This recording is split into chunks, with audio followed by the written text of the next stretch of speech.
গাজওয়ায়ে হিন্দ হাত ছানি দিচ্ছে, তার মানে ইমাম মাহদী হাত ছানি দিচ্ছে। এই সময় যদি আপনি আমি জবান বন্ধ করে বসে থাকি, কিছুদিন পরে আমাদের রক্তে তারা রঞ্জিত হয়ে এই বাংলার জমিনকে রক্তে রঞ্জিত করবে। অথচ এই দেশে হিন্দু কোনোদিন কোনো সংখ্যালঘুদের উপর আমরা কখনো অত্যাচার করি নাই, বরঞ্চ তাদের মন্দির আমাদের মুসলমানের সন্তানরা পাহারা দিয়েছে এবং বাস্তবিক অর্থে তাদের সাথে আমাদের কোনো দ্বন্দ্বও নাই। তারাও চলে, আমরাও চলি। শুধুমাত্র এক প্রকার জাতি যারা উগ্র, আমি তাদের নাম আপনাদের কাছে বলতে চাই না। এই উগ্র সন্ত্রাসী যারা, এরা ধর্মের দোহাই দিয়ে আমাদের ভিতরে ধার্মিকতার ধান্দা এবং ধার্মিকতার যে দ্বন্দ্ব আছে এটা ঢুকাইতে চাচ্ছে। মনে রাখবেন, সজাগ থাকতে হবে। বাংলাদেশে ইহুদি, নাসরা, খ্রিস্টান, হিন্দু, মুসলমান সবাই একসঙ্গে থাকে, আমাদের কোনোদিন দ্বন্দ্ব লাগে নাই। কেউ যদি নতুন ইস্যু তৈরি করে দ্বন্দ্ব লাগাতে চায়, আমরাও খেলা জানি, এটা মাথায় রাখতে হবে। আমরাও খেলা জানি। মুসলমানের সন্তান 313 জন বদরের যুদ্ধে বিজয় অর্জন করে দেখিয়েছে। বর্তমান সময়ে বিজয়ের জন্য বেশি মানুষ দরকার নাই, 313 জন মুসলমান দাঁড়িয়ে যাবে, সারা বিশ্বের বাতিলদের মাথা নষ্ট হয়ে যাবে। ঠিক কিনা যারা বলে? এজন্য ভাইরা আমার, সজাগ থাকবেন। জামানা যাচ্ছে সামনের দিকে, ফিতনাও বাড়তেছে। যতদিন যাচ্ছে মানুষ কিয়ামতের দিকে আগাচ্ছে। রাসূল বলে গিয়েছেন, আনা ওয়াসসাআতু কাহাতাইন। তো কিয়ামত যত নিকটে হবে, মানুষ তত গুনাহগার হবে, মানুষের গুনাহ তত বাড়বে।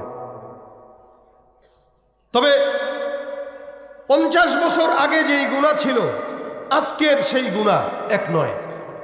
50 বছর আগে মানুষ গুনাহ করলেও গোপনে করছে, ওটার প্রচারও ছিল না, প্রসারও ছিল না।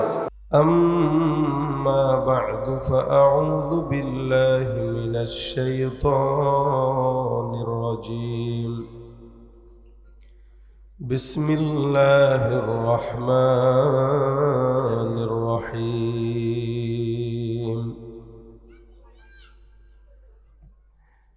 يا أيها الذين آمنوا لا يسخر قوم من قوم عسى أن يكونوا خيرا منهم ولا نساء من نساء عسى أن يكن خيرا منهن ولا تلمزوا أنفسكم ولا تنابزوا بالألقاب. صدق الله مولانا العظيم.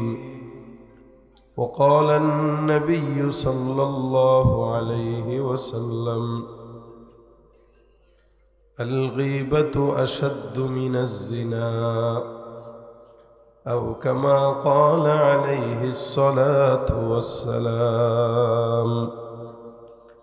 وقال تعالى: إن الله وملائكته يصلون على النبي يا أيها الذين آمنوا صلوا عليه وسلموا تسليما. زبان كل شكل درود شريف پڑھی. اللهم صل على محمد وعلى آل محمد كما صليت على إبراهيم وعلى إنك حميد مجيد. اللهم بارك على محمد وعلى آل محمد كما باركت على إبراهيم وعلى آل إبراهيم إنك حميد مجيد. لا إله إلا الله، لا إله إلا الله، لا إله إلا الله، لا إله إلا الله، لا إله إلا الله، لا إله إلا الله، لا إله إلا الله، لا إله ইল্লাল্লাহ লা ইলাহা ইল্লাল্লাহু মুহাম্মাদুর রাসূলুল্লাহ সাল্লাল্লাহু আলাইহি ওয়াসাল্লাম। আলহামদুলিল্লাহ, মিরের বাগ ইসলামিয়া দারুল উলুম মাদ্রাসার হাফেজ ছাত্রদের দস্তারবন্দি উপলক্ষে আজকের ৮ম বার্ষিক তাফসীরুল কুরআন মাহফিলের সম্মানিত দ্বীনপ্রিয় ইসলামপ্রিয় ভাইরা, আল্লাহ পাকের দরবারে লাখো কোটি শুকর ও সুজুদ যে রব্বে করিম আমাদেরকে আজকের দিনী মজমায় একত্রিত হয়ে ইমানি কিছু মুজাকারায় শামিল হবার তৌফিক দান করেছেন। সকলে বলি আলহামদুলিল্লাহ। একদমই মুখতাসার সময় আপনাদের সামনে দু চারটা কথা বলবো।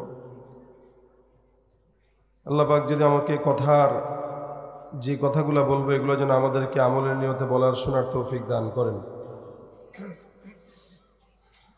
এখানে নামের সাথে লেখা আছে গীবত সম্পর্কে কিছু কথা বলার। বর্তমান সময়ে আমরা এখানে যারা আছি সবাই আমরা নিজেদেরকে মুসলমান দাবি করি এবং ইমানদার মনে করি। মুসলমান ইমানদার যে যত বড়ই হোক না কেন, একজন বান্দা হিসেবে, মানুষ হিসেবে আমি যেরকম গুনাহগার আপনারাও গুনাহগার। এই দুনিয়াতে যত মানুষ আছে প্রত্যেকটা মানুষের গুনাহ আছে কিনা নাই, কম আর বেশ। যার হায়াত যত বেশি তার গুনাহের ফিরিস্তিও তত বেশি হয়। যাদের হায়াত কম, হায়াতের অনুযায়ী তার গুনাহও কম হয়। আবার অনেকে আছে হায়াত কম হইলেও গুনাহের ফিরিস্তিও বাড়ায় ফেলে। আবার অনেক বান্দা আছে হায়াত বেশি হইলেও সে গুনাহ থেকে নিজেকে বাঁচায় রাখে। তার মানে গুনাহ কারো কম আর বেশ, প্রত্যেকটা মানুষই কি করে? গুনাহ করে। যত বড় পীর হোক, যত বড় বুজুর্গ হোক, গুনাহ নাই অন্তত আমাদের সারা বিশ্বে এমন কোনো বর্তমানে কেউ নেই। তবে বাংলাদেশে একজন বুজুর্গরে খুঁজে পাওয়া গেছে যে কোনোদিন কোনো গুনাহই করে নাই। নাম আব্দুল লতিফ সিদ্দিক। দেখছেন আপনারা ভিডিও? সে নিজে দাবি করে যে আমারে আল্লাহ পাক কোনো গুনাহ করায় নাই, আমি এজন্য আল্লাহর কাছে ক্ষমা চাই না। নাউজুবিল্লাহ, আসতে বললেন। এই কথা যদি কোনো বান্দা বলে তার বেঈমান হওয়ার জন্য আর বেশি কিছু লাগে না, এতটুকুই যথেষ্ট। আল্লাহ পাক রব্বুল আলামিন বান্দাকে বলেছেন আস্তাগফিরু রাব্বাকুম, তোমরা ইস্তিগফার করো। ইস্তিগফার কে করবে? যার গুনাহ হয় নাকি? আচ্ছা, তা বান্দাকে আল্লাহ বলতেছেন তোমাদের গুনাহ হোক বা না হোক তোমরা আল্লাহ পাকের কাছে ইস্তিগফার করো। আল্লাহ আদেশ করতেছেন ইস্তিগফার করার, আর সে বলতেছে আমার গুনাহ নাই, আমি কেন ইস্তিগফার করব? ডাইরেক্ট আল্লাহ পাকের আয়াতের বিরুদ্ধে তার অবস্থান। শয়তান তো একে দেখলে লজ্জা পায় আর বলে আল্লাহ আমাকে দেখার দরকার ছিল না, তারে পাঠাইলেই হইত। কারণ এত বড় শয়তান থাকতে আমার কাজ কি আর? কখনো কখনো মানুষ তার মন্দ আচরণ, মন্দ স্বভাব, মন্দ কাজের কারণে এমন পর্যায়ে যায় পড়ে শয়তানও পর্যন্ত তার কাছে হার মানতে বাধ্য হয়। মানুষ এজন্য মিনাল জিন্নাতি ওয়ান নাস, এটা কোরআনের সর্বশেষ আয়াত। মিনাল জিন্নাতি ওয়ান নাস, আল্লাহ পাক বান্দাকে পানাহ চাইতে বলছেন জিন শয়তান এবং মানুষ শয়তান থেকে। দেখেন এখানে আল্লাহ পাক মানুষ শয়তানের কথা বলছেন, জিন্নাত এবং মানুষের অনিষ্টতা তার মানে করে কে? যেগুলো শয়তান এগুলা। তাহলে আব্দুল লতিফ সিদ্দিকী যদি বলে এই কথা যে আমার কোনো গুনাহ নাই, আল্লাহ পাকের নিয়ামত আমার উপরে আছে, এই কারণে আমি কৃতজ্ঞতা আদায় করি, তার মানে আল্লাহর কাছে আমি ক্ষমা চাবো এটা চাই না। কেন? আমার তো গুনাহই নাই, কেন ক্ষমা চাবো? এই কথা বলার কারণে ওই ব্যক্তির ঈমান কতটুকু আছে এটা আপনারাই চিন্তা করেন। যার ঈমানই ঠিক নাই, ওর গুনাহ হইলেও কি আর না হইলেও কি, ওর ভিতরে বেঈমানের ভিতরে কোনো প্রকার পার্থক্য নাই। নবী রাসূলদেরকে আল্লাহ পাক নিষ্পাপ বানিয়েছেন, সাহাবা আজমাইনদেরকে আল্লাহ পাক নিষ্পাপ বানিয়েছেন, তাবেঈদেরকে আল্লাহ পাক রব্বুল আলামিনের হাবিব নিষ্পাপ ঘোষণা করেছেন, বলেছেন এরাও জান্নাতি হয়ে যাবে। নবীরা মাসুম, আপনাদের সন্দেহ আছে? সাহাবীরা আল্লাহ তাদের উপরে খুশি, সন্দেহ আছে? তাবেঈদেরকে রাসূল সাল্লাল্লাহু আলাইহি ওয়াসাল্লাম বলছেন আল্লাহ পাক মাফ করে দিবেন, কারণ তাদের নিসবত সাহাবীদের সাথে।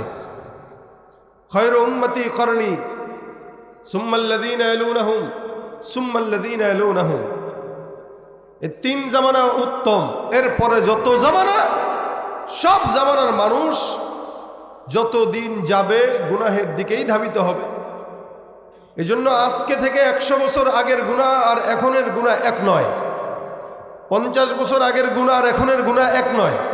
50 বছর আগে, 30 বছর আগে যেই গুনাহের চিন্তা আমরা কখনো কল্পনা করি নাই, ওই গুনাহ এখন আমাদের বাচ্চাদের পকেটে নিয়ে আমাদের বাচ্চারা ঘুরে, যেটা আমাদের বাবাদের কল্পনাও ছিল না। এটা হচ্ছে জামানা যত সামনে আগাবে, মানুষ কিয়ামতের দিকে আগাবে। রাসূল সাল্লাল্লাহু আলাইহি ওয়াসাল্লাম ১৫০০ বছর আগে বলে দিয়েছিলেন আনা ওয়াসসাআতু কাহাতাইন, এভাবে দুই আঙ্গুল রাসূল একসঙ্গে করে বলছেন, আমি এবং আমার মাঝে কিয়ামতের এতটুকুই পার্থক্য যতটুকু আমার এই দুই আঙ্গুলের মাঝখানে পার্থক্য। তার মানে রাসূল সাল্লাল্লাহু আলাইহি ওয়াসাল্লাম তার জামানায় বলে গেছেন আমাদের দুইজনের মধ্যে পার্থক্য কাহাতাইন, এই দুইটা আঙ্গুলের মতো। তার মানে বেশি দেরি, কথা বলেন, বেশি দেরি নাই। তাহলে 1450 বছর পার হইল, কিয়ামত কি মনে হয় আপনাদের নিকটে না দূরে? বলেন বলেন। এর উপরে আবার বর্তমান যেই সময়ের পরিস্থিতি চলছে, বাংলাদেশের সংখ্যালঘু যাদেরকে আমরা চিনি, এরা তাদের উপরে নাকি আমরা অত্যাচার করি, এই ইস্যু দ্বারা করা এখন আমাদের উপরে তারা জুলুম করা শুরু করে দিয়েছে। তার মানে গাজওয়ায়ে হিন্দ হাত ছানি দিচ্ছে, তার মানে ইমাম মাহদী হাত ছানি দিচ্ছে। এই সময় যদি আপনি আমি জবান বন্ধ করে বসে থাকি, কিছুদিন পরে আমাদের রক্তে তারা রঞ্জিত হয়ে এই বাংলার জমিনকে রক্তে রঞ্জিত করবে। অথচ এই দেশে হিন্দু কোনোদিন কোনো সংখ্যালঘুদের উপর আমরা কখনো অত্যাচার করি নাই, বরঞ্চ তাদের মন্দির আমাদের মুসলমানের সন্তানরা পাহারা দিয়েছে, এবং বাস্তবিক অর্থে তাদের সাথে আমাদের কোনো দ্বন্দ্বও নাই। তারাও চলে, আমরাও চলি। শুধুমাত্র এক প্রকার জাতি যারা উগ্র, আমি তাদের নাম আপনাদের কাছে বলতে চাই না, এই উগ্র সন্ত্রাসী যারা, এরা ধর্মের দোহাই দিয়ে আমাদের ভিতরে ধার্মিকতার ধান্দা এবং ধার্মিকতার যে দ্বন্দ্ব আছে এটা ঢুকাইতে চাচ্ছে। মনে রাখবেন, সজাগ থাকতে হবে। বাংলাদেশে ইহুদি, নাসরা, খ্রিস্টান, হিন্দু, মুসলমান সবাই একসঙ্গে থাকে, আমাদের কোনোদিন দ্বন্দ্ব লাগে নাই। কেউ যদি নতুন ইস্যু তৈরি করে দ্বন্দ্ব লাগাতে চায়, আমরাও খেলা জানি, এটা মাথায় রাখতে হবে। আমরাও খেলা জানি। মুসলমানের সন্তান 313 জন বদরের যুদ্ধে বিজয় অর্জন করে দেখিয়েছে। বর্তমান সময়ে বিজয়ের জন্য বেশি মানুষ দরকার নাই, 313 জন মুসলমান দাঁড়িয়ে যাবে, সারা বিশ্বের বাতিলদের মাথা নষ্ট হয়ে যাবে। ঠিক কিনা যারা বলে? এজন্য ভাইরা আমার, সজাগ থাকবেন। জামানা যাচ্ছে সামনের দিকে, ফিতনাও বাড়তেছে। যতদিন যাচ্ছে মানুষ কিয়ামতের দিকে আগাচ্ছে। রাসূল বলে গিয়েছেন আনা ওয়াসসাআতু কাহাতাইন। তো কিয়ামত যত নিকটে হবে, মানুষ তত গুনাহগার হবে, মানুষের গুনাহ তত বাড়বে। তবে 50 বছর আগে যেই গুনাহ ছিল, আজকের সেই গুনাহ এক নয়। 50 বছর আগে মানুষ গুনাহ করলেও গোপনে করছে, ওটার প্রচারও ছিল না, প্রসারও ছিল না। আর এখন গুনাহ করে গোপনে, কিন্তু এটার প্রচারও হয়, প্রসারও হয়, ওখান থেকে আরো 100 জন শিখে। কি বলেন আপনারা? গুনাহের যত প্রচার হবে তত প্রসার হবে, যত প্রসার হবে দুনিয়া তত নষ্ট হবে। এই মোবাইলের মাধ্যমে যে গুনাহ হয়, প্রচার বাড়তেছে না কমতেছে? বাড়তেছে না কমতেছে? বাড়ার কারণে প্রসার হচ্ছে কি হচ্ছে না? এক সময় গুনাহ এত প্রচার হইতো না, এখন তো কেউ কারো দোষ পেলেই ভাই লিঙ্কটা একটু দিয়েন তো। কি বলেন? বুঝেন না আপনারা? একজন গুনাহ করছে, ইনবক্সে যায়, দোস্ত লিঙ্ক আছে না, লিঙ্কটা দে। আজীব হাল। আপনি আরেকজনের গুনাহ দেখতেছেন, অথচ আপনার গুনাহ যদি হাজারো মানুষের সামনে প্রচার হয়, আপনি আমি কি চেহারা উঁচু করে দাঁড়ানোর ক্ষমতা আছে ভাই? তা আমি আরেকজনের গুনাহ দেখতেছি। রাসূল সাল্লাল্লাহু আলাইহি ওয়াসাল্লাম বলেন, মান সাতারা মুসলিমান সাতারাহুল্লাহু ইয়াউমাল কিয়ামা।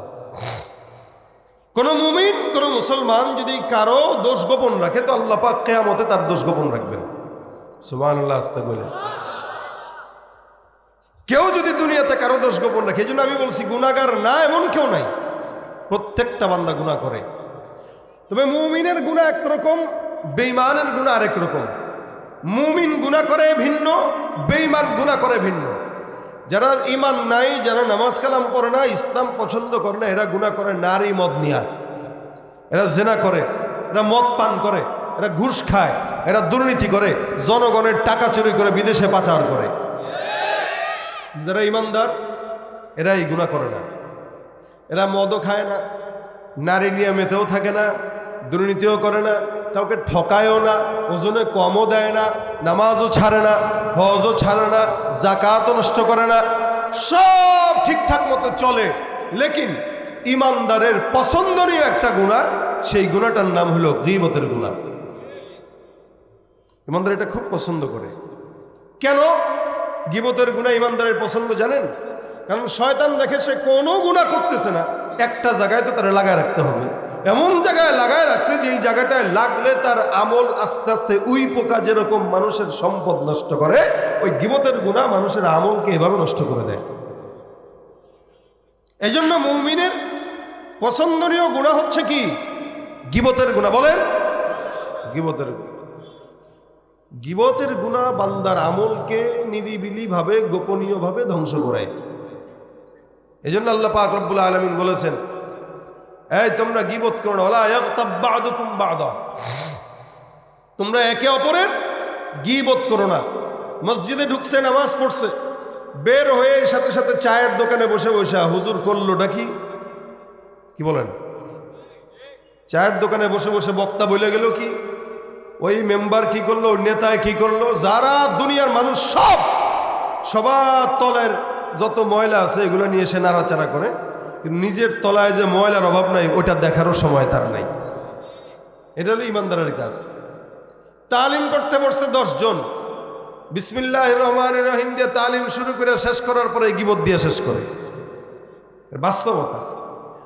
স্টেজে বসলো আলোচক, নাহমাদুহু ওয়া নুসাল্লি আলা রাসূলিহিল কারীম দিয়ে শুরু করে, আর বয়ানের ফাঁকেও নিজেও গীবত করে। এটা ইমানদারের পছন্দনীয় গুনাহ। কতটুকু পছন্দ? মানুষ গোস্ত খাইতে যতটুকু পছন্দ করে। কি খাইতে? ও ভাই, গোস্ত পছন্দ নেই আপনাদের? একটা বাচ্চাও গোস্তের মজা বুঝে। একটা ছোট বাচ্চাও ও বললো গোস্ত দাও, গোস্ত দিয়ে ভাত খাবো, কারণ তার কাছে গোস্ত পছন্দের।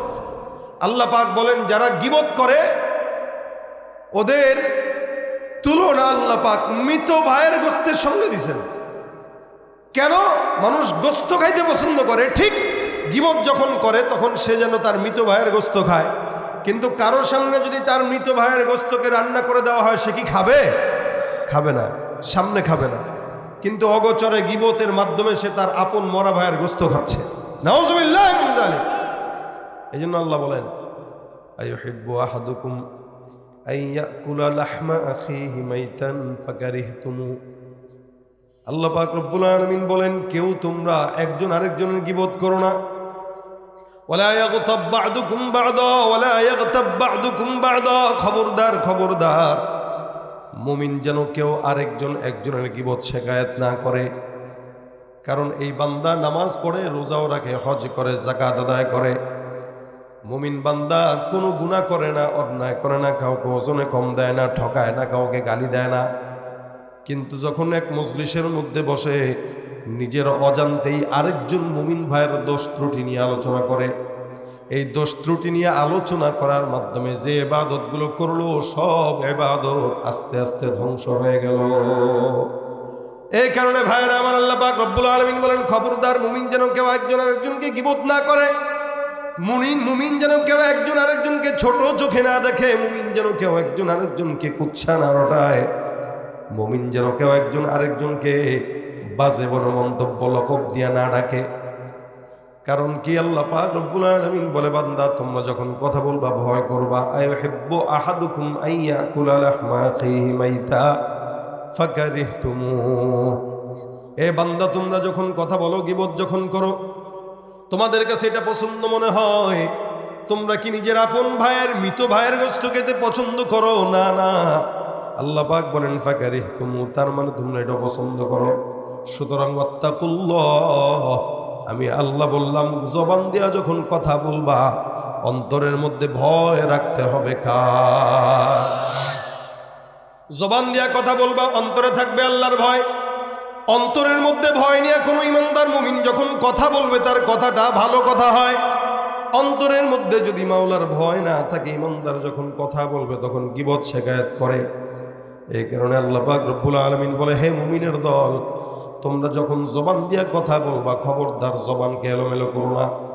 কথা বলার আগে অন্তরের মধ্যে ভয় রাখো, কার ব্যাপারে বলতেছো, কি বলতেছো, কেন বলতেছো। কারণ কি, জবানটা আল্লাহ পাক রব্বুল আলামিন দিয়েছেন একমাত্র আল্লাহর ইবাদতের জন্য। এ মুসলমান, আমাদের জিহ্বাটা দিয়েছেন শুধুমাত্র আল্লাহর ইবাদতের জন্য। এই কারণে আল্লাহ পাক বান্দার জবানটাকে আল্লাহ পাক রব্বুল আলামিন এত পাওয়ারফুল দিয়েছেন। বলেন তো, দুনিয়াতে যখন মানুষ অসুস্থ হয়, মাথা ব্যথা করে, অনেক সময় ঠান্ডার কারণে কান ব্যথা করে, অনেক সময় নিজের পেট ব্যথা করে, গলা ব্যথা করে, মাথাও ব্যথা করে, কপালও ব্যথা করে, হাত ব্যথা করে, পাও ব্যথা করে। এই জমিনের মধ্যে এমন কোনো বান্দা নাই যে বান্দা বলতে পারবে যে আমার জবান ব্যথা করে। না না না, আমার আল্লাহ পাক রব্বুল আলামিন বান্দার জিহ্বাটাকে এত দামি বানাইছেন, যার কারণে সমস্ত অঙ্গ প্রত্যঙ্গ ব্যথা হইলেও জিহ্বা ব্যথা হয় না। কেন জানেন? জিহ্বা দিয়া বান্দা আল্লাহ আল্লাহর জিকির আদায় করবে। সুবহানাল্লাহ। জিহ্বা দিয়ে যেই কথাটাই বলবা সেটা যেন ইমানের কথা হয়। জিহ্বা দিয়ে যেই কথা বলবা সেটা যেন লাগুন কথাবার্তা না হয়। কারণ আল্লাহ মুমিনের অনেকগুলো গুণের মধ্যে সূরা মুমিনুনের ভিতরে আল্লাহ পাক রব্বুল আলামিন বলেন, কদ আফলাহাল মুমিনুন ওয়াল্লাযীনা হুম ফি সলাতিহিম খাশিউন ওয়াল্লাযীনা হুম আনিল লাগবি মুরিদুন। যারা সফল হয়েছে, কারা সফল হয়েছে জানেন? সফল হয়েছে যারা, তাদের গুণ হলো ওয়াল্লাযীনা হুম আনিল লাগবি মুরিদুন। তারা তাদের জিহ্বাকে অনর্থক কোনো কথা বলতো না, তারা তাদের জবানের হেফাজত করত, কাউকে গালিও দিত না, কারো ব্যাপারে কোনো মন্তব্য করত না। এই মন্তব্য না করার কারণে, খারাপ কথা না বলার কারণে ওই সমস্ত মুমিনেরা দুনিয়ার জমিনে কিয়ামতের ময়দানে সফলতা লাভ করেছে। তার মানে জবানের হেফাজতের দায়িত্ব এটা আপনার আমার। এক সাহাবী রাসূল সাল্লাল্লাহু আলাইহি সাল্লামের কাছে আসছেন, এসে ডাক দেয়া বলতেছেন, ইয়া রাসূলুল্লাহ, আমাকে একটু নাজাতের কোনো আমল শিখা দেন। পয়গম্বর বলেন, সাহাবী, নাজাত পেতে চাও, জান্নাত পেতে চাও? সাহাবী ডাক দেয়া বলেন, ইয়া রাসূলুল্লাহ, নাজাত দরকার আছে, নাজাতের জন্য একটা আমল বলে দেন, যে আমলের কারণে আল্লাহ পাক রব্বুল আলামিন নাজাত দিবেন। রাসূল সাল্লাল্লাহু আলাইহি ওয়াসাল্লাম তাকে জিকির শিখান নাই। নবী করিম এক একটা সাহাবীকে এক একটা হালতে এক একটা আমল দিয়ে দিতেন। এক সাহাবী আসছে, তাকে একটা আমল দিয়েছেন, আরেক সাহাবী আসছে, তাকে আরেকটা আমল দিয়েছেন। অর্থাৎ মানুষের উপরে ভিত্তি করে পয়গম্বর মানুষদেরকে আমল দিতেন। এই সাহাবী এসে কয়, হুজুর, আমাকে নাজাতের জন্য আমার একটা আমল দেন, যে আমলের কারণে আল্লাহ পাক রব্বুল আলামিন আমাকে নাজাতের ফয়সালা করবেন। নবী করিম সাল্লাল্লাহু আলাইহি ওয়াসাল্লাম ডাক দিয়া বলেন, আমলিক আলাইকা লিসানাক। হে বান্দা, তুমি তোমার জবানের হেফাজত করো। যেই বান্দা তার জবানের যত বেশি হেফাজত করবে, আল্লাহ পাক তাকে তত বেশি নাজাত দান করবে। আচ্ছা বলেন, আমাদের জবানের হেফাজত আছে নাই? আমরা কথা যখন বলি উল্টা পাল্টা বলি, আমরা কথা যখন বলি এলোমেলো বলি। কথা বলতেছি, কেন বলতেছি এটাও জানি না, কি বলতেছি ওইটাও বুঝি না, কাকে বলতেছি ওইটাও নজরে রাখি না।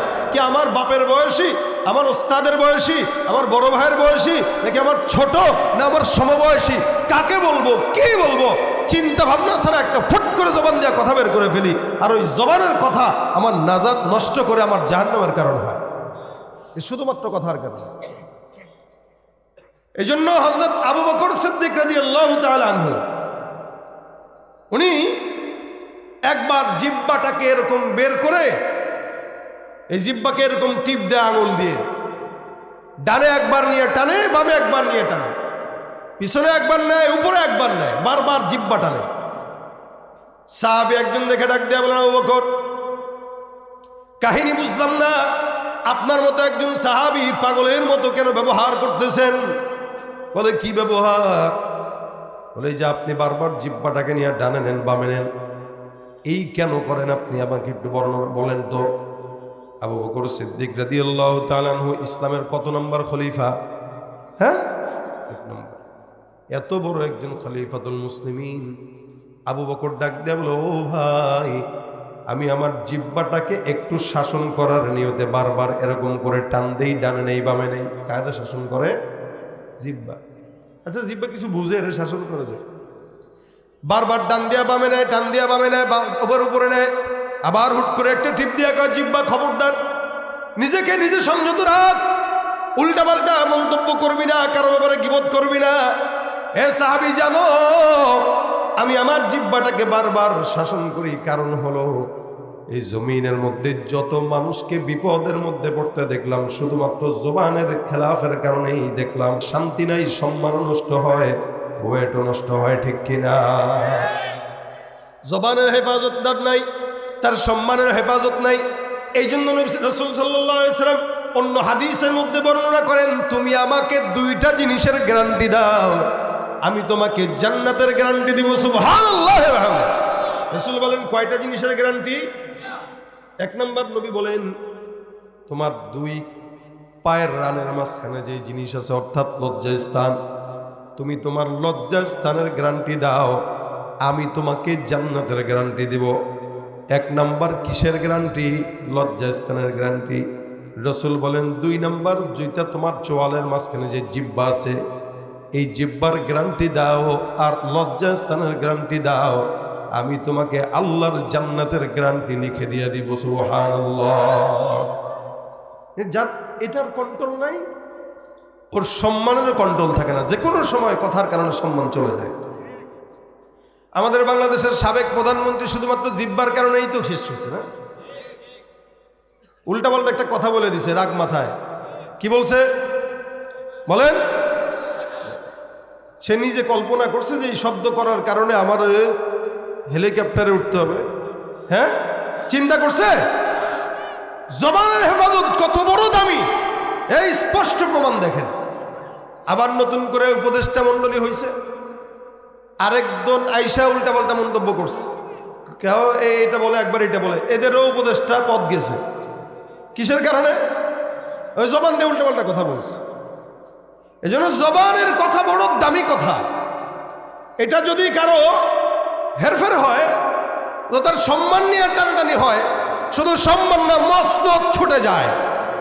আর যদি জবান কারো হেফাজতে থাকে, আল্লাহর নবী বলেন, জান্নাত তোর হেফাজতে আল্লাহ পাক দিয়ে দিয়েছেন। সুবহানাল্লাহ। এই জন্য ভাইরা আমার, রাসূল করিম সাল্লাল্লাহু আলাইহি ওয়াসাল্লাম বলেন, তুমি তোমার জবানের কন্ট্রোল রাখো। আমলিক আলাইকা লিসানাক, জবানের হেফাজত করো। আমাদের দেশে অনেক বান্দারা আছে জবান দিয়া, দেখবেন বিশেষ করে নেতা কর্মীরা নির্বাচন সামনে আসলে জবান দিয়া উল্টা পাল্টা সমস্ত বান্দাকে আশার বাণী শোনায়। আছে না?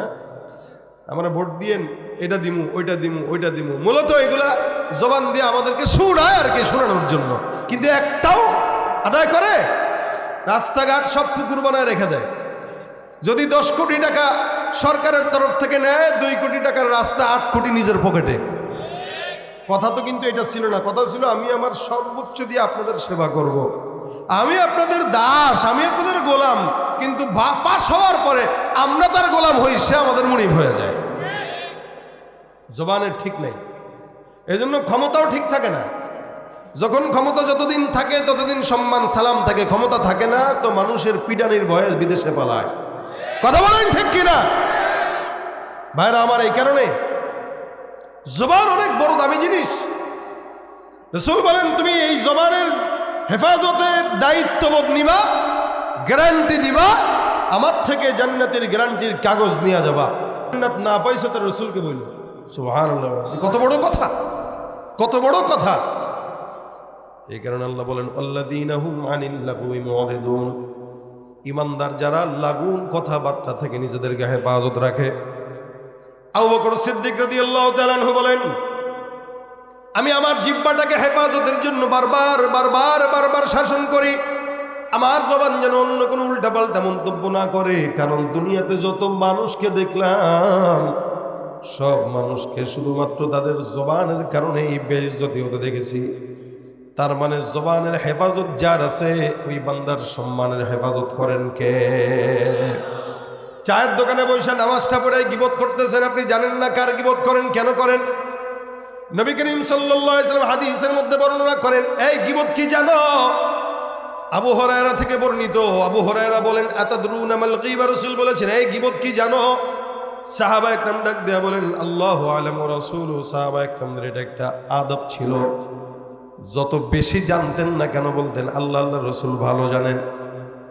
কারণ রাসূল যেটা জানে নিজের থেকে নয়, কার থেকে? আল্লাহর থেকে। নবী করিম সাল্লাল্লাহু আলাইহি ওয়াসাল্লাম ডাক দেয়া বলেন, আতাদরুনা মাল গীবা? এই তোমরা গীবত কারে কয় জানো না? কি বলে না? আল্লাহ আল্লাহ রাসূল ভালো জানেন। রাসূল বলেন, যিকরুকা আখাকা বিমা ইয়াকরাহু। এ বান্দা, তুমি এমন কোন মজলিসের মধ্যে এমন কোন ভাইয়ের আচরণ করতেছো, যেই লোকটার অগোচরে আচরণ করছো ওইটা যদি লোকটা জানে তাহলে কষ্ট পায়। এরকম বান্দার অনুপস্থিতি বান্দার গুণ অথবা দোষ নিয়ে বর্ণনা করার নাম হলো গীবত। এ ভাইরা আমার, সাহাবা একরাম ডাক দেয়া বলেন, হুজুর এটা ইনকানা ফিহি, যদি এটা তার মধ্যে থাকে, অর্থাৎ আপনি যেই অন্যায়টা আরেকজনের ব্যাপারে গীবত করতেছেন, যদি ওই অন্যায়টা তার মধ্যে থাকে, রাসূল ডাক দেয়া বলেন, ইনকানা ফিহি, যদি তার মধ্যে ওইটা থাকে তাহলেই তো তুমি গীবত করলে, ওটার নাম তো গীবত। আর যদি ওই দোষটা ওই বান্দার মধ্যে না থাকে, ওটা গীবত নয়, ওটা হলো অপবাদ। অপবাদের শাস্তি অনেক বেশি, গীবত তো আছেই। এই জন্য গীবতের ব্যাপারে রাসূল করিম সাল্লাল্লাহু আলাইহি ওয়াসাল্লাম হাদিসের মধ্যে বর্ণনা করেন, আল গীবাতু আশাদ্দু মিনাজ জিনা। গীবত এটা জিনার চাইতেও খারাপ, গীবত এটা জিনার চাইতেও মারাত্মক। আল্লাহ পাক রব্বুল আলামিনের হাবিব বলেন, গীবত জিনার চেয়েও খারাপ। কেন? বান্দা যখন জিনা করে, নফসান গুনাহ করে, অন্তরের গুনাহ হয়, নিজের গুনাহ হয়। আর গীবত যখন করে, যার গীবত করলো তার সম্মান নষ্ট করার হক নষ্ট হয়। নবী করিম সাল্লাল্লাহু আলাইহি ওয়াসাল্লাম হাদিস শরীফের মধ্যে গল্প শোনায় বলেন, সাহাবা আজমাইন, এক বান্দা জান্নাতে চলে যায়, জান্নাতের রাস্তা ঢুকবে, দৌড় দিয়ে ঢুকে, পিছন থেকে একজন লোক এসে বলে, ভাই তুমি জান্নাতে যাও, বাধা নাই, তবে তোমার কাছে আমার পাওনা আছে। বলে, কিসের পাওনা? বলে, 10টা নেকি পাই। বলে, কেমনে পাও? দুনিয়াতে আমার নিয়ে গীবত করে এলাকার মধ্যে আমার সম্মান নষ্ট করছো, হক নষ্ট করছো, আজকে ওই সম্মান নষ্ট করার কারণে 10টা নেকি তুমি আমাকে দিলে তোমার মাফ করবো। আমি 10 নেকির কারণে জান্নাতে যেতে পারতেছি না, সুতরাং তুমি আমাকে 10টা নেকি দিবা, তারপরে মাফ করব, তুমি জান্নাতে যাবা, আমিও জান্নাতে যাব। নবী করিম সাল্লাল্লাহু আলাইহি ওয়াসাল্লাম বলেন, ওই বান্দাটা জান্নাতের গেট বরাবর গিয়েও দাঁড়ায় গেল, আল্লাহ এই বান্দাটা আমার কাছে নেকি চায়, মালিক তুমি যে আমাকে জান্নাতের গ্যারান্টি দিলে, দেখো। আল্লাহ পাক রব্বুল আলামিন বলে, হে বান্দা, তোমাকে আমি জান্নাতের জন্য গ্যারান্টি দিয়ে দিলাম, জান্নাতে ঢুকবা, বাধা নাই, তুমি জান্নাতে চলে যাও, কোনো আমার তরফ থেকে নিষেধ নাই। তবে যেই লোকটা তোমার কাছ থেকে নেকি নেওয়ার জন্য আসছে, হিসাবটা তার হিসাব তার সঙ্গেই করো, দুইজনের মাঝখানে আমি আল্লাহর কোনো কাজ নাই। সুবহানাল্লাহ। দেখেন কত বড় বিষয় এটা, আল্লাহ পাক তো মাফ করেই দিয়েছে। এজন্য হক হলো 2টা। হক কয়টা ভাই? একটা হুকুকুল্লাহ আর একটা হুকুকুল ইবাদ। হুকুকুল্লাহ হলো আল্লাহর হক। আপনি গুনাহ করছেন, নামাজ পড়েন নাই, রোজা রাখেন নাই, এটা আল্লাহর সাথে বুঝবেন। আল্লাহ চাইলেই মাফ করে, ওয়াগফিরু মা দুনা যালিকা লিমান ইয়াশা। আল্লাহ বলেন, আল্লাহ পাক যাকে চায় তাকে কি করেন? বলেন, ক্ষমা করেন। হ্যাঁ, নামাজ পড়েন নাই, রোজা রাখেন নাই, জিকির করেন না, এটা আপনার গুনাহ হয়েছে, আল্লাহ পাক ক্ষমা করে দিতেও পারে। কিন্তু হুকুকুল ইবাদ, যেটা বান্দার হক নষ্ট হয়, এমন কোন কাজ যখন আপনি করবেন, আল্লাহ কইব, বান্দা আমার হক আমি মাফ করে দিছি, বাকি বান্দারটা তুমি বান্দার সঙ্গে বুঝো। বান্দা যতক্ষণ ক্ষমা না করবে, আমি আল্লাহও ক্ষমা করব। হ্যাঁ, আপনি আমার গীবত করলেন, আমার সম্মান নষ্ট করলেন, মানুষের কাছে 10 জায়গায় বলে বইলা, যে হেতু এমন এমন এমন, যে লোকটা আমার ব্যাপারে ভালো ধারণা ছিল, ওই লোকটা আপনার কারণে আমার প্রতি এখন আর ভালো ধারণা রাখে না। অথচ আপনি যা বলছেন একদম অযাচিত কথা বলছেন, না জেনে বলছেন, গুনাহের কাজ। তো ইনশাআল্লাহ এরকম লোক যারা থাকবে, এরা ওদেরকে যায় কিয়ামতের ময়দানে ধরে বলবে, ভাই দুনিয়াতে আমার হক নষ্ট করলি, মানুষের সামনে ছোট করছিলি, আজকে আমাকে নেকি না দিয়া কই যাস? বলে, কয় নেকি লাগবে? আমি আটকাইছি তো 90 নেকির কারণে, 90টা নেকি দে, তারপরে তুই তোর রাস্তা মাপ, আমি আমার রাস্তা মাপ। রাসূল করিম সাল্লাল্লাহু আলাইহি ওয়াসাল্লাম বলেন, নিশ্চিত জান্নাতি বান্দা ঢুকতে যেও আটকায় যাবে, আল্লাহ একটু কিছু করো না। আল্লাহ বলবে, আমার কিছু করার নাই, আমার কিছু করার নাই, এটা আমার হক না, এটা তার হক। ও ভাই, দুনিয়াতে প্রত্যেক দিন টাকা ধরেন, কিন্তু টাকা আপনার না, আরেকজনের। ওই টাকা আপনি যতই বলেন এটা আমার, লাভ নাই। আপনার কাছে টাকার বান্ডিল থাকলেও কিছু কিনতে পারতেছেন না, লাভ নাই, কারণ এটা আপনার না, আরেকজনের। সে যদি আপনাকে দেয় তাহলে আপনি খরচ করেন, না দিলে আপনার কোনো লাভ নাই। আল্লাহ পাক বলে, বান্দা, ওই বান্দার হক নষ্ট করছো, তার সঙ্গে বোঝাপড়া করো। এখন ওই নিশ্চিত জান্নাতি বান্দা, তার এই হক নষ্ট করার কারণে তাকে 10 নেকি দিয়া এ 10 নেকি শূন্য হয়ে জাহান্নামী হয়ে যাবে, আর ওই বান্দা নিশ্চিত জাহান্নাম থেকে নিশ্চিত জান্নাতে ঢুকে যাবে। কথাটা কি বুঝছেন আপনারা? তাহলে বলেন, আমরা আমাদের জবান দিয়া 24টা ঘন্টা কত গুনাহ করি? আমরা আমাদের জবান দিয়া কতটা গুনাহ করি? প্রতিনিয়ত আমল করতেছি, গুনাহ করতেছি। মসজিদে নামাজ পড়তে গেছি, গীবত করতেছি, শিকায়াত করতেছি। এমন কোনো জায়গা নাই যেখানে গুনাহ হয় না। আবার আকাবিরদেরকে গালি দেয়। কিছু কিছু নতুন নতুন ইমানদার আছে যারা আমাদের ইমামদেরকে গালি দেয়, যারা আমাদের আকাবিরদেরকে গালি দেয়, যারা আল্লাহওয়ালা বুজুর্গদেরকে গালি দেয়। মনে রাখবেন, আমাদের আকাবিররা জান্নাত বুঝে তারপরে কবরে গেছে, আর আমরা দিন যত যায় দুনিয়া বুঝি, জান্নাত বুঝি না, জাহান্নামের রাস্তায় যাচ্ছে। কি বলেন, ঠিক না? ইমানদার দাবি করে, ইমানদার দাবি করে জবানের হেফাজত নাই, ইমানদার দাবি করে নামাজ নাই, ইমানদার দাবি করে সুন্নত নাই, ইমানদার দাবি করে টুপি পরে না, ইমানদার দাবি করে নামাজ ভাল লাগে না, ইমানদার দাবি করে মানুষের সঙ্গে দ্বন্দ্ব হাঙ্গামা না লাগলে ভালো লাগে না। আমার আল্লাহ ডাক দেয়া বলেন, মুসলমান দাবি করলেই মুসলমান হয় না, মুমিন দাবি করলেই মুমিন হয় না।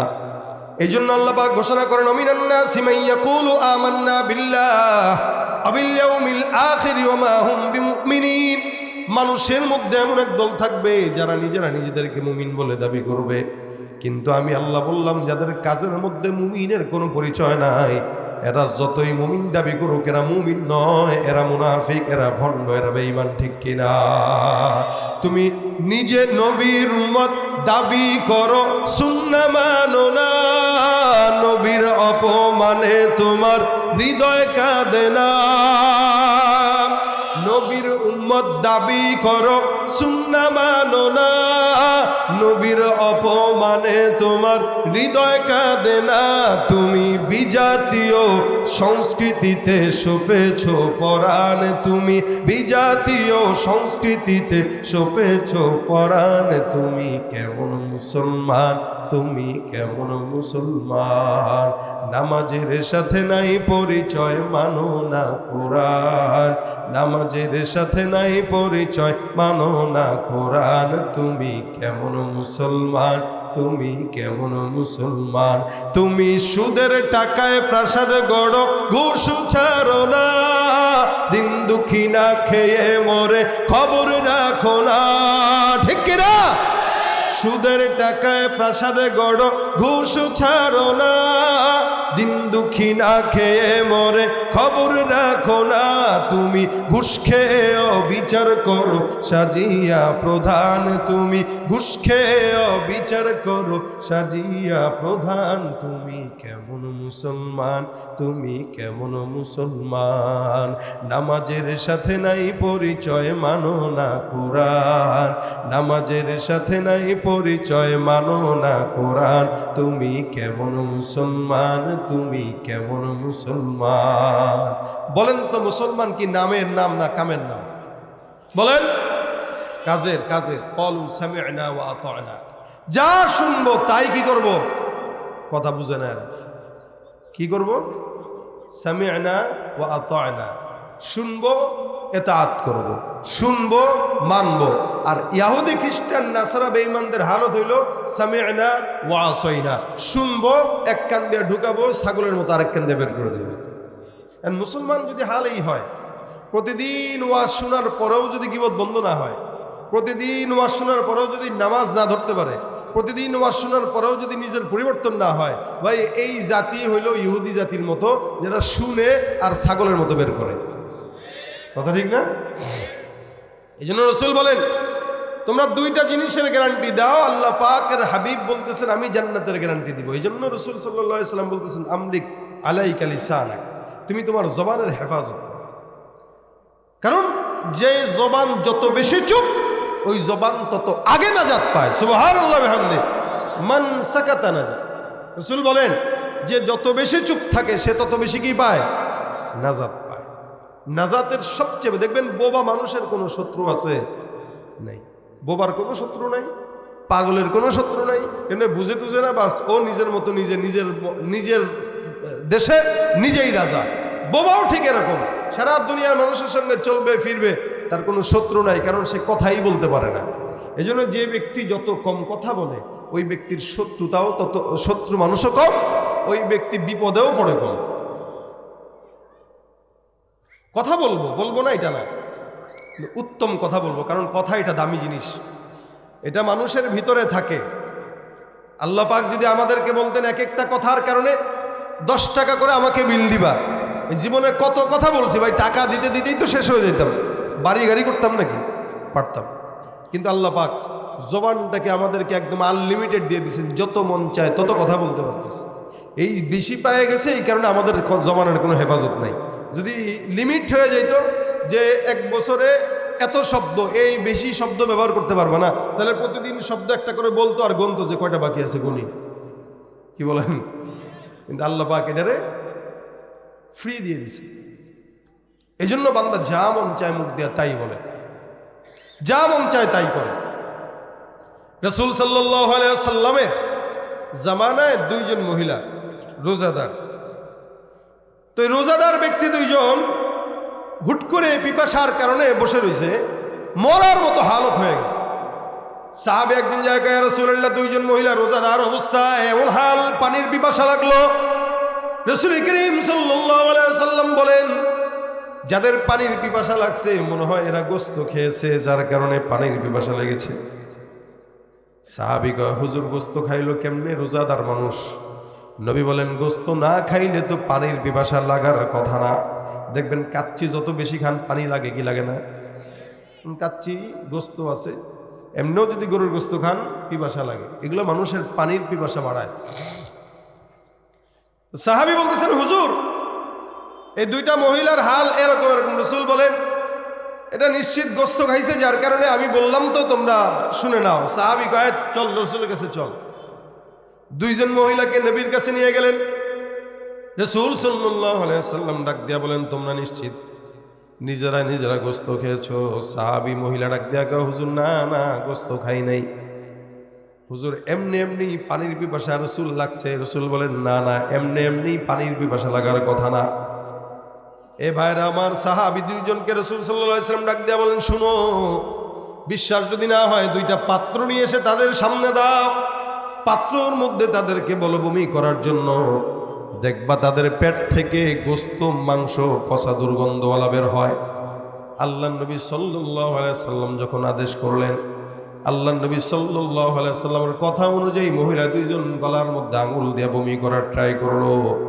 তাকায় দেখে যখন বমি বের হলো, বমির মধ্য থেকে, পেটের ভিতর থেকে মরা পচা মাংস বের হইতেছে।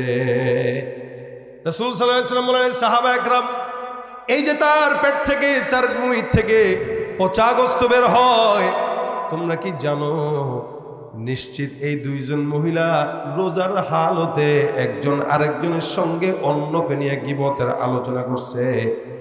এগুলাই গোশতগুলা গীবতের গুনার গোশত, যেটা সে তার আপন বোনের জন্য করেছিল, ভাইয়ের প্রতি করেছিল। সুতরাং খবরদার তোমরা গীবত থেকে বাঁচো, কারণ গীবত হলো জেনার চাইতেও মারাত্মক।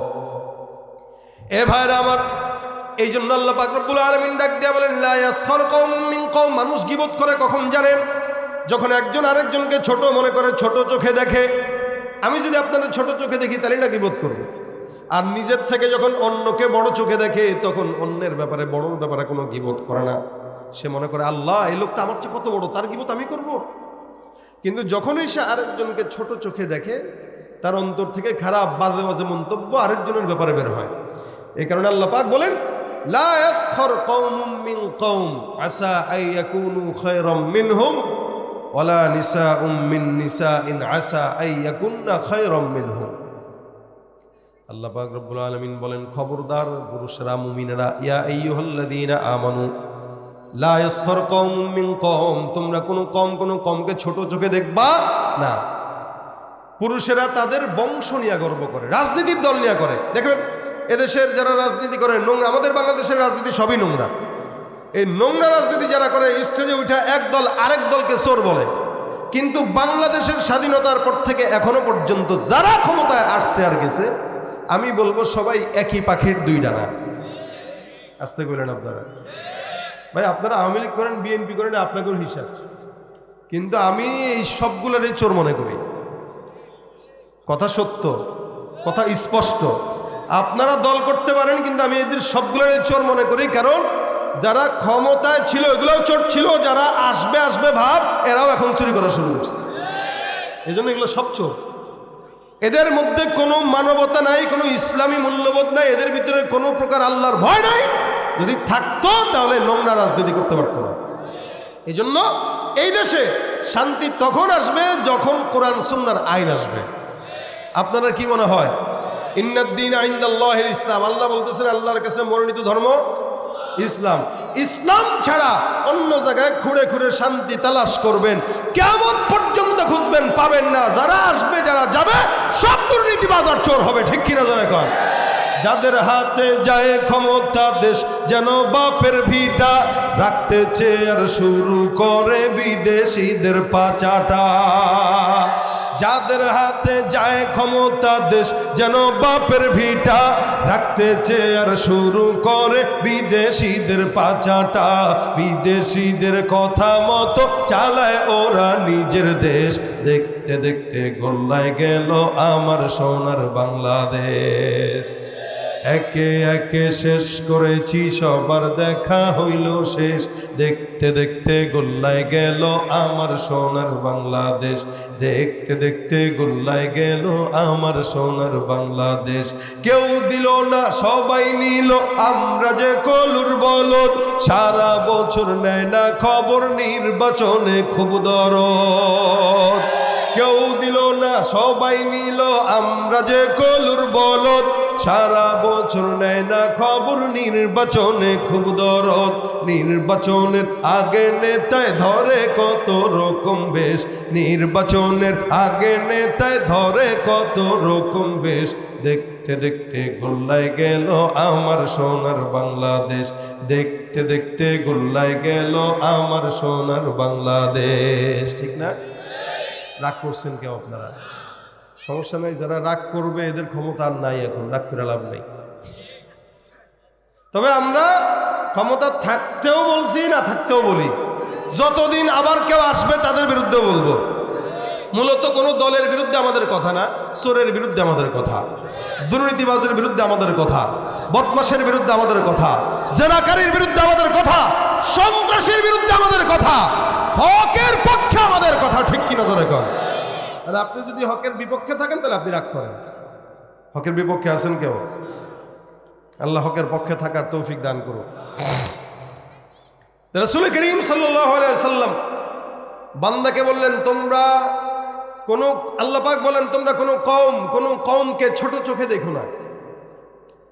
আর ছোট চোখে যে কেউ যদি কাউকে দেখে তার উদাহরণ কি জানেন? বিশাল উঁচু পাহাড়ে যখন আপনি একা উঠেন, নিচে হাজারো মানুষকে আপনি ছোট দেখেন না বড় দেখেন? ছোটই দেখেন।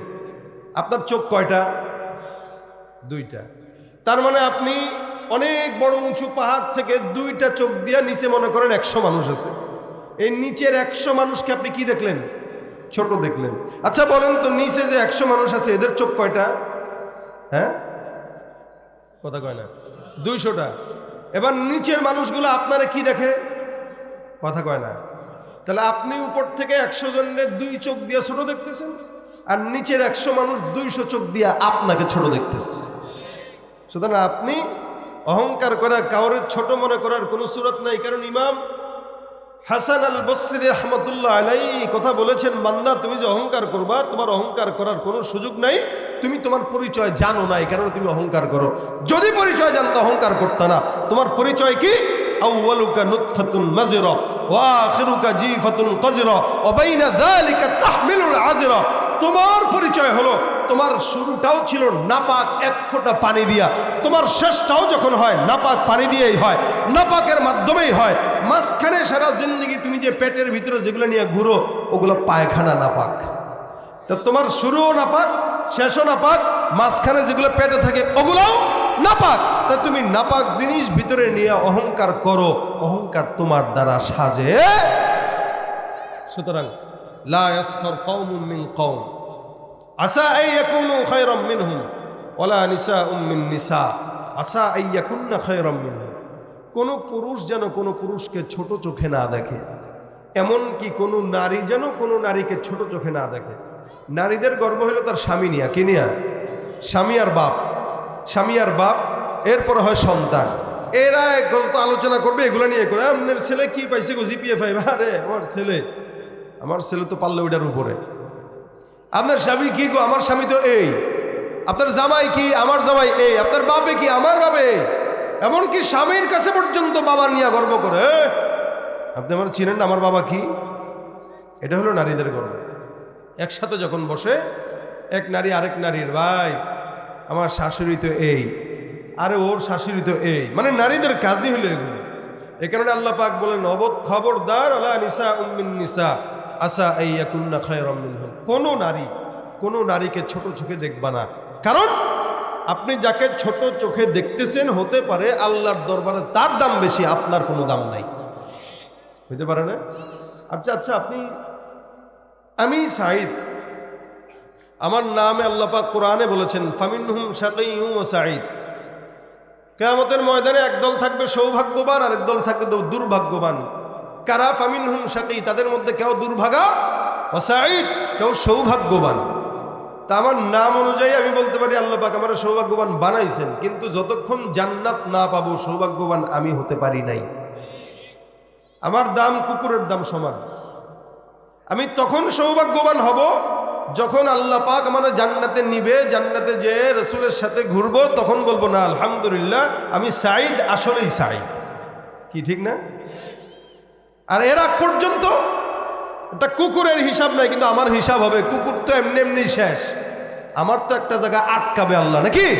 তা কুকুর তো পার পেয়ে গেল, আমার হবে কি? কারণ আমার দাম আর কুকুরের দাম ভাই তফাৎ নাই, একই। কিন্তু আমার আল্লাহর কাছে সম্মান যখন পাবো তখন আমি বুঝবো যে আমি সম্মান। এই কারণে আল্লাহ পাক বলেন খবরদার, দুনিয়াতে কেউ কাউরে অহংকারী, কেউ কার বিরুদ্ধে কথা বইলা, কেউ কাউরে কষ্ট দিয়া, ওয়ালা তালমিজু আনফুসাকুম ওয়ালা তানাবাজু বিল আলকাব। রাস্তায় কোনো মোটা মানুষ হেঁটে যাচ্ছে, দেখ মোটু যায়, মোটু বলে না? ও বাওয়ান্না যায়, খাটো। অথবা চিকন যাচ্ছে, দেখছস নি সুপারি গাছ দাঁড়ায় আছে, বাতাস আইলে হেলে পড়ে যাবে। এটা তার অগোচরেই বলছে, সে জানে না। অনেক সময় হুন্ডার উপর অনেক মোটা মানুষ বসে, আমরাই তো মজা করে কই আরে হুন্ডার চাকা গেছে, বলি না? আমরা তো মজাক করে বলি। এই মজাকটা কত খারাপ জানেন? রাসূল সাল্লাল্লাহু আলাইহি ওয়াসাল্লামের বিবি ছিলেন আম্মাজান সাফিয়া। হযরত সাফিয়া রাদিয়াল্লাহু তাআলা আনহা একবার ঘরে ঢুকছেন, তো আম্মাজান আয়েশা রাদিয়াল্লাহু তাআলা আনহা বলতেছেন সাফিয়া হাকাযা হাকাযা। সাফিয়া তো দেখতে এমন এমন এমন, রাসূল আপনি কি দেখে পছন্দ করছেন? আম্মাজান আয়েশা বলতেছেন, আম্মাজান আয়েশা কত দামি নারী এটা আপনি কল্পনা করতে পারবেন না। আম্মাজান আয়েশা রাদিয়াল্লাহু তাআলা আনহাকে আল্লাহ পাক স্বয়ং নিজে কাজী হয়ে নবীর কাছে জিবরিলের মাধ্যমে ছবি পাঠায়া পছন্দ করায়া বিয়ে দিয়েছেন। বুঝছেন? কাজী ছিল কে? আল্লাহ ছিল। আল্লাহ পাক কাজী হয়ে আম্মাজান আয়েশার চেহারা রাসূলকে দেখায় বলছেন, জিবরিল আমিন দেখাইছেন। রাসূল বলে দেখতে তো ভালোই, কি আল্লাহর কি চায়? আল্লাহ কয়, জিবরিল কয় হুজুর আল্লাহ পাক চান যে আপনি ওনাকে বিয়ে করেন। আল্লাহ পাক পছন্দ করলে আমার কোনো কথা নাই। যদি আম্মাজান আয়েশা না আসতো তাহলে আমাদের মা বোনদের কোনো প্রকার মাসলা মাসাইল আমরা জানতে পারতাম না। এটা আম্মাজান আয়েশা আমাদের জন্য আসান করে গেছে। আমাদের আম্মাজান বলতেছেন, আমাদের আম্মাজান বলতেছেন যে সাফিয়া তো হা কাজা হা কাজা, ও এরকম এরকম এরকম চয়েস করলেন। রাসূল সাল্লাল্লাহু আলাইহি ওয়াসাল্লাম বলতেছেন আয়েশা কি বললা, কি বললা? আয়েশা বলছেন এমনি বলছে, ও তো এরকম এমনি বলছে, আমি আমার মনে কিচ্ছু নাই। নবী করিম সাল্লাল্লাহু আলাইহি ওয়াসাল্লাম বলেন, এই তোমার এই শব্দটা এত মারাত্মক অন্যায় হয়েছে, এই শব্দটা এত খারাপ হয়েছে, এই শব্দ যদি সমুদ্রের পানিতে ফেলা হয় তো সমুদ্রের পানি কালি হয়ে যাবে, তোমার কথার দুর্গন্ধ শেষ হবে না। নাউজুবিল্লাহ। আস্তাগফির। রাসূল আম্মা জান আয়েশার ব্যাপারে হাদিস বর্ণনা করতেছে যে আয়েশা এটা করছে। লামাজাজাতিল বাহর, সমুদ্রের ভিতরে যদি এটা দিয়ে দিত তো সমুদ্র কালি হয়ে যেত, দুর্গন্ধ হয়ে যেত। তা সেখানে আপনি আমি কাউকে দেখলেই বলি, ওই দেখো মুটকু যায়, ওই যে চিকনু যায়, ওই যে মাদ্রাসার ছেলেরাও তো, আমরা ছাত্র যেমন এগুলো করছি বুঝি নাই তখন, এখানে একটা একটা বসে বসে ডাক দিতেছি, এই ও অমুক, এরা অমুক, মানে বিভিন্ন কিতাবি নাম যাকে বলা হয়, যেটা আমার নাম না ওই নাম ছাড়া ডাকতেছে। লা তালমিজু আনফুসাকুম ওয়ালা তানাবাজু বিল আলকাব, লকব দিয়েও ডাকবে না। কোনো বন্ধু বান্ধব এখানে যারা যুবক আছে একটা একটা যদি মুটকু বলো, আজকে থেকে বলবো না। হ্যাঁ, তোমার বন্ধু যদি এটা পছন্দ করে, তোমার বন্ধু যদি বলে দোস্ত তুই আমার ওই নামে ডাকিস, তাহলে ঠিক আছে ডাকো। কারণ অনেক সময় বন্ধুত্বের খাতিরে গালিটারও মজা লাগে, কি বলেন আপনারা? আবার যদি বন্ধুত্ব না থাকে, ভালো নামে ডাকলে তুই আমার ডাকবি না, সব যা ফাজিল। আর যদি বন্ধুত্ব বেশি গভীর হয় তো গালি দিলেও মজা লাগে। এই কারণে কোনো মানুষকে ছোট চোখে দেখবেন না, ছোট কথা বলবেন না, গীবত শেখায়াত করবেন না। এ করা যাবে? গীবত মানুষের আমলকে কেমনে ধ্বংস করে, যেভাবে উই পোকা জিনিস ধ্বংস করে দেয়। মনে করেন আপনি কক্সবাজারে একজন থাকে, এখানে বসে বসে তার গীবত করতেছেন। ভাই আপনারা কি আমার কথা বুঝতেছেন? ইনশাআল্লাহ। আপনি কক্সবাজারে বসে একজনের গীবত করতেছেন, এখান থেকে আপনার শত্রু সে, তারা দেখতেই পারেন না। আপনাকে যদি বলা হয় ভাই আপনি তাকে জান্নাত পাবে, এটা কি চান? হে জান্নাত পাইব, এত সোজা? হ্যাঁ, ও তো জাহান্নামের কীট। ও কি করছে জানেন? আপনি তাকে জাহান্নামের গ্যারান্টি দিয়ে দিতেছেন। কিন্তু আপনি কি করতেছেন গোপনে গোপনে? যে লোকটা জান্নাতে যাক এটা আপনি কশিন কালেও চান না, আপনি গোপনে গোপনে তাকে জান্নাতের রাস্তা সহজ করে দিচ্ছেন, আপনি নিজেও জানেন না। আপনি একটা গীবত করলেন, আপনার আমলটা তার কাছে চলে গেল, তার গুনাহটা আপনার কাছে আসলো। আপনি দুনিয়াতে সে জান্নাত পাক এটা চান না, কিন্তু আখিরাতের জান্নাত তাকে সহজ করে দিতেছেন। এজন্য আমি বলি গীবত যদি করতে হয়, গীবত যদি করতেই হয়, নিজের মায়ের গীবত করবেন, বাবার গীবত করবেন, ঠিক আছে? কথা কয় না। কেন করবেন? আপনি গীবত করলেন আপনার মায়ের, আপনার বাবার, আপনার কিছু আমলনামা আপনার মা বাবার কাছে যাবে। মা বাবা যেহেতু আপনাকে জন্ম দিয়েছে, সেই ক্ষেত্রে মা বাবার একটা হক আছে। তা আপনার গীবত নিয়ে আপনার মা বাবার আমলনামায় গেল, ঘরের নাকি ঘরেই থাকলো, মা বাবাও জান্নাতে গেল। কি কথা ঠিক আছে না? আপনি ওইটা না করে শত্রুরে আপনি জান্নাতে যাওয়ার চিন্তা করতেছেন, অথচ সেই জমিনে জান্নাত পাক এটা আপনি চান না। আল্লাহ পাক আমাদেরকে গীবত থেকে হেফাজত করুন। জোরে বলেন আমিন। করবো আর কারা কারা করবো না গীবত? হাত উঠান। আল্লাহ আমাদেরকে কবুল করুক, হাত নামা। এই যে এতক্ষণ যা বললাম সব কিছুর উপর আল্লাহ পাক আমল করার তৌফিক দেখ। গীবত, শিকায়েত, পরনিন্দা, প্রতিহিংসা এই সমস্ত কাজ থেকে আল্লাহ আমাদের সকলকে হেফাজত করুক। যা শুনলাম ভুল ত্রুটি থাকলে আল্লাহ পাক ক্ষমা করুক, এর সওয়াবগুলো আল্লাহ পাক রব্বুল আলামিন দ্বিগুণভাবে আমাদেরকে দান করুক। ওমা তৌফিক ইল্লা বিল্লাহ। আজান দিয়ে দিছে, ইনশাআল্লাহ আপনারা সময় মতো নামাজ পড়ে আবার বসে যাবেন। পর্যায়ক্রমে এক একজন ওলামা একরাম আপনাদেরকে কথা বলবেন ইনশাআল্লাহ। আর এখানে আজান